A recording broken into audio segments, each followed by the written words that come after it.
Saya pernah berbagi teman-teman sekalian dan semoga saya termasuk orang yang pertama melaksanakan tentunya. Bukan cuma mengucapkan. Setiap kali kita melihat orang di depan kita, teman-teman usahakan target pertama kita adalah saya dapat pahala apa dari orang ini. Apa yang saya harus dapatkan dari orang ini tapi dari sisi pahala. Bukan duniawi.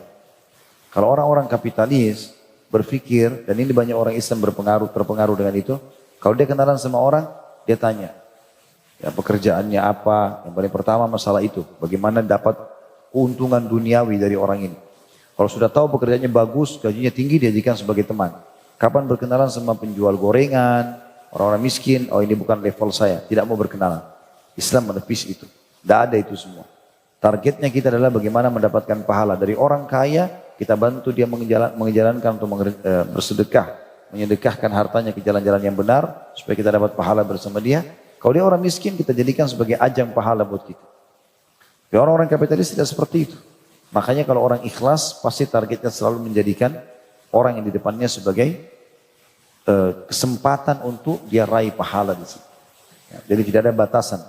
Mau kaya, mau miskin, semuanya kita jadikan sebagai sahabat dekat kita. Kemudian Allah SWT memuji siapa saja yang berbuat kebaikan dan memang dia tujuannya mengejar wajah Allah Subhanahu Wa Taala. Sehingga betul-betul kebaikan yang dia lakukan itu semuanya akan maksimal dia terima balasannya. Allah sebutkan dalam surah Al-Insan ayat 7 sampai ayat 11. A'udzu billahi minasyaitonir rajim. Yufuna bin nadri wa yakhafuna yawman kana syarruhu mustatira wa yut'imuna at-ta'ama ala hubbihi miskinan wa yatiman wa asira. Innama nut'imukum liwajhillahi la nuridu minkum jazaa'an wala syukura. Inna nakhafu min rabbina yawman abusan qamtarira wa waqahumullahu syarra dhalikal yawm. Waqahumullahu syarra dzalikal yawm wa laqahum nadratan wa surura. Mereka menunaikan nazar dan takut akan suatu hari yang azabnya merata di mana-mana. Maksudnya mereka kalau sudah nazar niat untuk menjalankan sesuatu karena Allah kabulkan permintaannya, mereka jalankan dan mereka selalu takut dihisab pada hari kiamat. Dan mereka memberikan makanan yang disukainya kepada orang miskin, anak yatim dan orang yang ditawan. Di sini termasuk Allah nilai kebaikan adalah orang memberikan makanan yang disukai. Jadi beda pahalanya. Memang kita lagi sangat senang dengan makanan itu lalu kita berikan. Dengan memang makanan kita lagi tidak suka kita kasih ke orang. Ya, berarti hanya sekedar mau mengeluarkan makanan dari rumah supaya tidak mau bantir saja misalnya. Allah sebutkan salah satu nilainya orang yang ikhlas.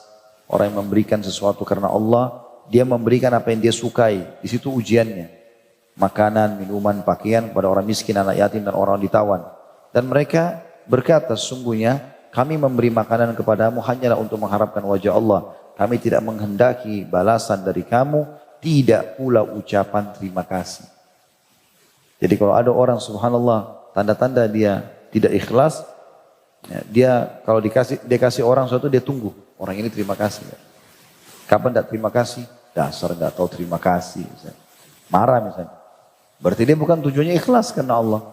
Dia maunya supaya orang itu puji. Apa yang kita dapat? Sering saya bahasakan, pujian orang hanya sepanjang lidahnya. Oh iya kamu hebat, kamu baik. Habis itu kenyang perutnya, tambah terang matanya, tambah subur rambutnya. Gak ada apa-apa. Apa yang membuat itu? Pujian orang apa? Gunanya untuk apa? Gak ada kecuali merusak amal kita. Riya. Ya. Ini hal-hal harus kita hati-hati. Maka mereka mengatakan kami tidak pernah berharap balasan dari kalian. Jadi nggak usah bilang terima kasih, nggak usah apa-apa. Jadi kalau ada orang subhanallah kita bantu, kemudian dia langsung pergi, nggak apa-apa, biarin aja. Karena urusan kita sama Allah SWT sudah niat ikhlas ya sudah cukup. Dia juga niatnya tidak benar ya sudah antara dia sama Allah SWT. Sesungguhnya kami takut kalau hanya dipuji-puji saja akan azab Rabb kami pada suatu hari yang di hari itu orang-orang bermuka masam penuh kesulitan. Maka Rabb memelihara mereka, orang-orang yang ikhlas tadi, dari kesusahan hari itu. Dan memberikan kepada mereka kejernihan wajah dan kegembiraan hati. Bisa bermakna kejernihan wajah adalah cahaya yang terang dari wajahnya pada hari kiamat.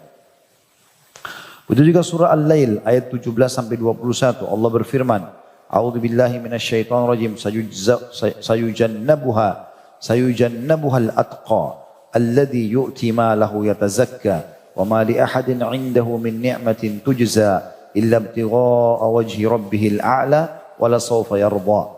dan kelak orang yang paling takwa akan dijauhkan dari neraka itu, yaitu orang-orang yang menafkahkan hartanya di jalan Allah untuk membersihkannya. Padahal tidak ada seorang pun memberikan suatu nikmat kepadanya yang harus dibalasnya. Tapi dia memberikan itu semata-mata karena mencari wajah Rabbnya yang maha tinggi dan kelak dia benar-benar mendapat kepuasan. Sebagian ulama tafsir mengatakan ayat ini turun kepada sahabat yang mulia Abu Bakar radhiyallahu anhu, Abdullah bin Abi Quhafa, manusia yang sangat mulia. Bahkan ulama ahli sunnah sepakat mengatakan Abu Bakar adalah orang yang paling afdal setelah para nabi-nabi.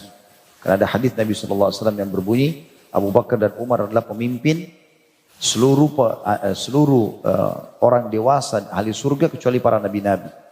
Jadi sahabat nabi-nabi yang lain pun, sahabat Nabi Musa, sahabat Nabi Isa, Nabi Nuh, Nabi Daud yang beriman pada zaman-zaman itu, tetap Abu Bakar sama Umar lebih tinggi daripada mereka. Salah satu ayat Al-Quran turun kepada Abu Bakar dan ini kita jelaskan di Tablik Akbar serial sahabat adalah ayat ini. Bagaimana karena sukanya berinfak dan karena Allah dia berinfak, dia tidak pernah berharap balasan dari orang yang sedang dibantu. Tak pernah berharap pujian, tak pernah berharap apa-apa gitu. Pokoknya semua dikasih sama dia. Dikasih karena mengharapkan wajah Allah.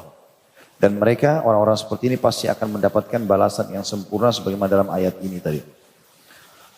Kata beliau, sungguh Allah telah menganugerahkan kepada orang-orang yang berbuat kebaikan dengan melimpahkan ganjaran dan pahalanya kepada mereka. Padahal amalan-amalan mereka itu sedikit. Allah berfirman di dalam surah An-Nisa ayat 100. A'udzu billahi minasyaitonir rajim.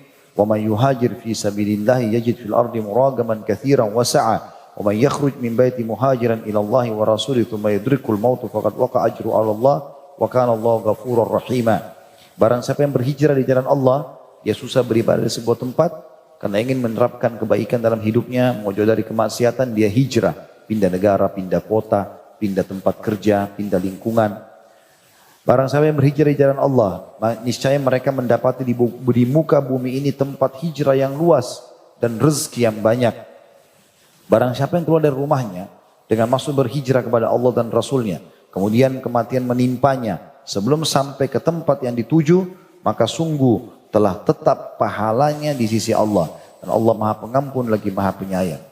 Artinya orang baru niat mau berbuat baik saja, dia niat hijrah, belum sampai di kota yang dia ingin hijrah, belum sampai dapat pekerjaan baru karena pindah dari pekerjaannya, lingkungannya belum dapat komplek atau rumah baru, pindah dari komplek rumahnya misalnya, kemudian dia meninggal, sudah dicatatkan baginya pahala perubahan itu.